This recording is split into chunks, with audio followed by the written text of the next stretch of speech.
नमस्कार दोस्तों, कैसे हैं आप सभी। उम्मीद करता हूं आप सभी ठीक होंगे। मैं आपका अपना दोस्त संजीव सिंह आज फिर लेकर आए हैं अपनी कक्षा नंबर 49 क्लास नंबर 49। तो चलिए दोस्तों, आज की कक्षा ये हमारी 1000 प्रश्नों की अंतिम कक्षा है। इसके बाद हम अपना रिवीजन स्टार्ट करेंगे। तो चलिए इस कक्षा का पहला प्रश्न देखिए क्या पूछा गया है। प्रश्न संख्या 981 981। Who among the following was the classical Indian flute player. निम्न में से कौन से बांसुरी वादक हैं, निम्न में से कौन से भारतीय बांसुरी वादक हैं। आपके चार ऑप्शन, हरिप्रसाद चौरसिया, जाकिर हुसैन, बिस्मिल्लाह खान या शिव कुमार शर्मा। दोस्तों इस प्रश्न का सही उत्तर है option number A, Hariprasad Chaurasia ji जो हैं आपके ये बांसुरी वादक है। जबकि आपके जो जाकिर हुसैन जी हैं ये तबला वादक हैं और बिस्मिल्लाह खान जी हैं ये आपके शहनाई वादक हैं। जबकि आपके शिव कुमार शर्मा जी हैं ये आपके संतूर वादक है। ये मोस्ट इंपॉर्टेंट पर्संस हैं जिनके रिलेटेड एसएससी या रेलवे प्रश्न में अवश्य आपको पूछेगा। कभी आपको ऑप्शन ए के विषय में पूछ लेगा, कभी बी के विषय में, कभी सी के, कभी डी के। इसलिए चार ऑप्शन के विषय में आपको पता होना चाहिए। अगले प्रश्न की ओर बढ़ते हैं। प्रश्न संख्या 982 982 क्या पूछा गया है इसमें। Who among the following is the recipient of doctor APJ Abdul Kalam award 2019। यह पूछ रहा है, बताइए वर्ष 2019 में दिया गया doctor APJ Abdul Kalam award के विजेता कौन है या इस अवार्ड से किसे सम्मानित किया गया है। आपके चार ऑप्शन है। ए सतीश रेड्डी, डॉक्टर अजय सिंह, डॉक्टर के सिवन या डॉक्टर हर्षवर्धन। इस प्रश्न का सही उत्तर होगा ऑप्शन नंबर सी, ये डॉक्टर के सिवन जो है आपके इसरो के महानिदेशक हैं। इसरो के जो भी चेयरपर्सन है वो डॉक्टर के सिवन है। जो कि ये जो अवार्ड है doctor APJ Abdul Kalam award, ये जो है विज्ञान के क्षेत्र में दिया जाता है और तमिलनाडु सरकार के द्वारा दिया जाता है। ठीक है, अगले प्रश्न की ओर बढ़ते हैं। प्रश्न संख्या 983 983 क्या पूछा गया है। Which of the following is an active enzyme. निम्न में से कौन सा सक्रिय एंजाइम है। आपके चार ऑप्शन, ट्राइप्सिन, ट्राइपिनोजेन, पेप्सिन या प्रोकार्बो ऑक्सीपेप्टाइड। इस प्रश्न का सही उत्तर होगा ऑप्शन नंबर ए, ट्राइप्सिन जो है आपका निम्न में से सक्रिय एंजाइम है। अगले प्रश्न की ओर बढ़ते हैं। प्रश्न संख्या 984 984 क्या पूछा गया है। Which of the following is a micro nutritions for plants. निम्न में से कौन सा पादप यानी कि पौधों के लिए या पेड़ पौधों के लिए सूक्ष्म पोषण है। आपके चार ऑप्शन, हाइड्रोजन, ऑक्सीजन, आयरन या कार्बन। इस प्रश्न का सही उत्तर होगा ऑप्शन नंबर सी, आयरन जो है आपका माइक्रो न्यूट्रिशंस की कैटेगरी में आता है। जबकि आपके तीनों ऑप्शन हाइड्रोजन, ऑक्सीजन और ये कार्बन, ये तीनों के तीनों आपके पेड़ पौधों के लिए आपके मैक्रो न्यूट्रिशंस होते हैं। दो प्रकार के न्यूट्रिशंस होते हैं जो पौधों के लिए बहुत ही आवश्यक होते हैं, उनकी ग्रोथ के लिए काफी इंपॉर्टेंट होते हैं। आपके होते हैं मैक्रो और माइक्रो। मैक्रो मतलब बड़े, जिनका साइज बड़ा होता है कणों का, और माइक्रो जिनका साइज काफी छोटा होता है। तो इनमें से थोड़े एग्जांपल आपको बता देता हूं। माइक्रो के आपके एग्जांपल होता है आयरन हो गया जो इसमें दिया है, Fe, कॉपर हो गया और जिंक हो गया। ठीक है, और क्लोराइड होता है आपका। ठीक है, Cl क्लोरीन। ये चारों ऑप्शन जो आपके जो मैं अभी बताए हैं ये चारों आपके माइक्रो न्यूट्रिशंस होते हैं। ठीक है, अगले प्रश्न की ओर बढ़ते हैं। प्रश्न संख्या 985 985 क्या पूछा गया है। Bakelite is a what type of polymer. Bakelite जो है निम्न में से किस प्रकार का पॉलीमर है। आपके चार ऑप्शन, थर्मोसेटिंग, थर्मोप्लास्टिक, फाइबर या इलास्टोमर। इस प्रश्न का सही उत्तर होगा ऑप्शन नंबर ए, थर्मोसेटिंग। ये आपका जो है बायो से रिलेटेड कह सकते हैं, वैसे तो केमिस्ट्री का है, बायो का नहीं है।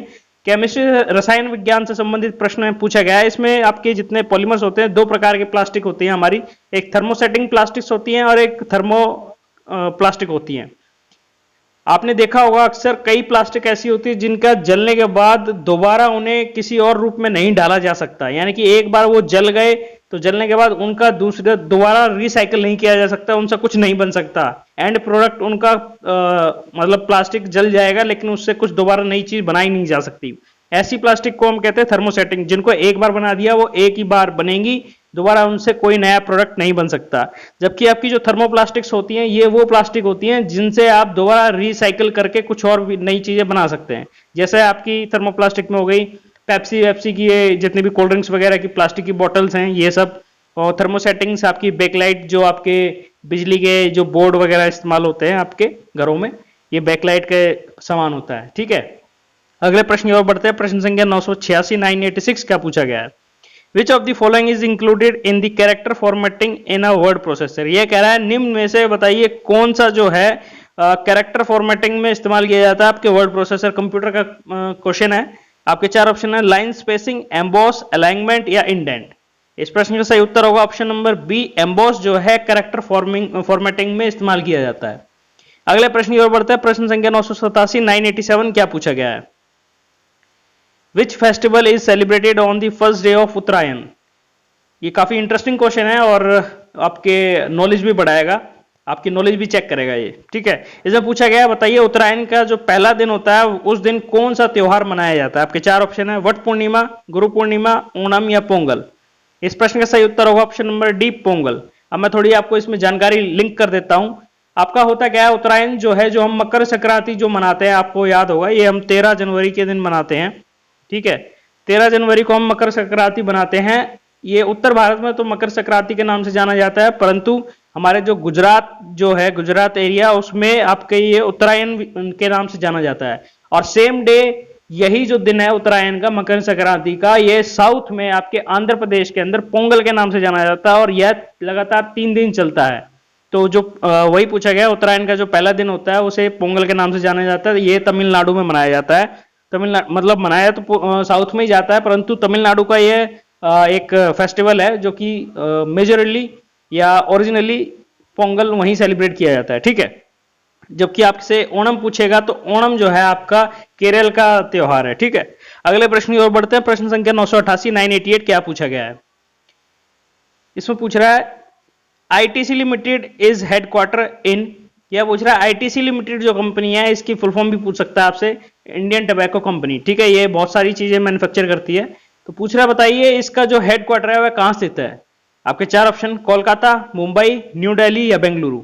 इस प्रश्न का सही उत्तर होगा ऑप्शन नंबर ए, कोलकाता। इसका जो हेडक्वार्टर है आपका कोलकाता में स्थित है। और आपसे इसके विषय में और भी चीजें पूछ सकता है, बताइए वर्तमान में मैनेजिंग डायरेक्टर, यानी कि आपके मैनेजिंग डायरेक्टर कौन है इसके, ठीक है। तो मैनेजिंग डायरेक्टर की बात आती है तो इनके हैं संजीव पुरी जी, जो हैं मैनेजिंग डायरेक्टर हैं इसके, संजीव पुरी, महानिदेशक कहते हैं आप जिसे, ठीक है। संजीव पुरी महानिदेशक हैं ये यहाँ के। अगले प्रश्न की ओर बढ़ते हैं। प्रश्न संख्या 989, 989 क्या पूछा गया है? Which of the following crop is suitable for the dry land farming? यह पूछ रहा है, बताइए निम्न में से कौन सी जो फसल है आपकी सूखड़ की खेती होती है, यानी कि सूखे में भी हो सकती है, उसे कम पानी की जरूरत आवश्यकता होती है। आपके चार ऑप्शन है, राइस, चावल, रागी, ये मोटे दाने जितने होते हैं, ज्वार, बाजरा, ठीक है, जूट यानी कपास, या शुगर केन, गन्ना। दोस्तों इस प्रश्न का सही उत्तर होगा ऑप्शन नंबर बी, रागी। रागी जो होते हैं आपके ज्वार, बाजरा वगैरह, इनको कम पानी की आवश्यकता होती है और ये आपकी सूखे की खेती कह सकते हो आप इसे। ज्यादातर ये इनका जो प्रचलन है, ओरिजिनली ये आपके अफ्रीकन कंट्रीज से आया है भारत में, ठीक है। ये अफ्रीकन देशों से उगाई गई हैं रागी। ये वो फसलें होती हैं, वो मिश्र दाने होते हैं, मतलब आपकी मोटे मोटे दाने होते हैं, सीरियल्स बोलते हैं आप जिसे।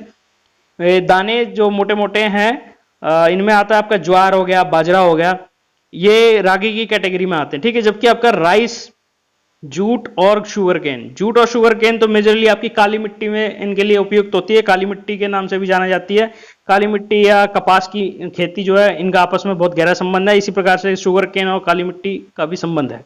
अगले प्रश्न की ओर बढ़ते हैं। प्रश्न संख्या 990, 990 क्या पूछा गया है इसमें? The Dash commercial companies set up their base in India during the Mughal Empire at Machilipatnam 1605। यह पूछ रहा है, बताइए वह विदेशी कंपनी कौन सी थी जिसने अपनी पहली कंपनी मछलीपट्टनम 1605 में लगाई थी मुगल साम्राज्य के दौरान? आपके चार ऑप्शन है, ब्रिटिश, फ्रेंच, पोर्टुगीज या डच। इस प्रश्न का सही उत्तर होगा ऑप्शन नंबर डी, डच के समय में लगी थी। ये उस समय मुगल साम्राज्य के आपके जहांगीर राजा हुआ करते थे, ठीक है। मुगल साम्राज्य के जहांगीर के समय में डच लोगों ने 1605 में लगाई थी पहली कंपनी मछलीपट्टनम में। अगले प्रश्न की ओर बढ़ते हैं। प्रश्न संख्या 991, 991 क्या पूछा गया? Electromagnet was invented by which scientist? यह पूछ रहा है, बताइए विद्युत चुंबक के जो आपके जनक कह लीजिए या कह सकते हैं विद्युत चुंबक की खोज कौन से वैज्ञानिक ने की थी? आपके चार option, William oestrogen, Enrico Fermi, J Thomson या अर्नेस्ट रदरफोर्ड। इस प्रश्न का सही उत्तर होगा ऑप्शन नंबर ए, ये आपके विलियम स्ट्रोजन थे जिन्होंने सबसे पहले इलेक्ट्रोमैग्नेट का आविष्कार किया था। अगले प्रश्न की ओर बढ़ते हैं। प्रश्न संख्या 992, 992 क्या पूछता है? Which of the following subject are the part of union list, यह पूछ रहा है बताइए निम्न में से कौन सा आपका केंद्रीय सूची, केंद्रीय सूची कह सकते हैं या संघ सूची कह सकते हैं, निम्न में से कौन सा आपका विषय जो है संघ सूची से संबंधित है या संघ सूची के अंतर्गत आता है। आपके चार ऑप्शन है, बैंकिंग, एग्रीकल्चर, पुलिस या पब्लिक हेल्थ। इस प्रश्न का सही उत्तर होगा ऑप्शन नंबर ए, बैंकिंग जो है आपका बैंक संबंधी जितने भी प्रोग्राम वगैरह होते हैं या बैंक पूरा का पूरा जो आता है वो आपकी संघ सूची के अंतर्गत आता है। इस जितनी भी जिम्मेदारियां होंगी इसकी आपकी केंद्र सरकार संभालेगी, राज्य सरकार का इसमें कोई रोल नहीं है। जबकि आपके एग्रीकल्चर यानी कि कृषि हो गया और राज्य पुलिस हो गई और आपकी पब्लिक हेल्थ हो गई, ये तीनों जो है डिपार्टमेंट ये आपके हमारे राज्य सरकार के अंडर में आते हैं। अगले प्रश्न की ओर बढ़ते हैं, प्रश्न संख्या 993 993 क्या पूछा है इसमें, which of the following courts can move case from any court of to itself, ये पूछ रहा बताइए निम्न में से कौन सा न्यायालय जो है किसी भी न्यायालय से किसी भी केस को अपने अंतर्गत या अपने अधीन कर सकता है या अपने किसी का अगर सॉल्व नहीं हो रहा है किसी से कोई केस तो वह अपनी तरफ उसको ले सकता है, अपने हाथों में ले सकता है उस केस को। तो वही पूछ रहा है। आपके चार ऑप्शन है, डिस्ट्रिक्ट कोर्ट, जिला न्यायालय या हाई कोर्ट उच्च न्यायालय या सुप्रीम कोर्ट ऑफ इंडिया यानी कि भारत का सर्वोच्च न्यायालय या आपका सब ऑर्डिनेट कोर्ट्स। दोस्तों इस प्रश्न का सही उत्तर होगा option number C, supreme court of India. Bharat का सर्वोच्च न्यायालय को केवल ऐसी ताकतें दी गई हैं, ऐसी शक्तियां प्रदान है कि वो किसी भी इनमें से किसी भी न्यायालय से अगर कोई केस सॉल्व होता है या नहीं होता है, अगर उसे लगता है कि ये केस हमें सॉल्व करना चाहिए, इनसे सॉल्व नहीं हो रहा है, तो ये उसको केस को अपने अंडर में ले लेते हैं।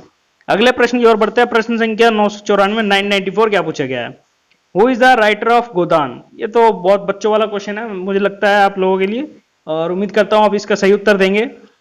यह पूछ रहा है बताइए गोदान के लेखक कौन है। आपके चार ऑप्शन, हरिवंश राय बच्चन, रविंद्रनाथ टैगोर, माखनलाल चतुर्वेदी या मुंशी प्रेमचंद। इस प्रश्न का सही उत्तर होगा option number D, Munshi Premchand ji जो है गोदान के लेखक हैं।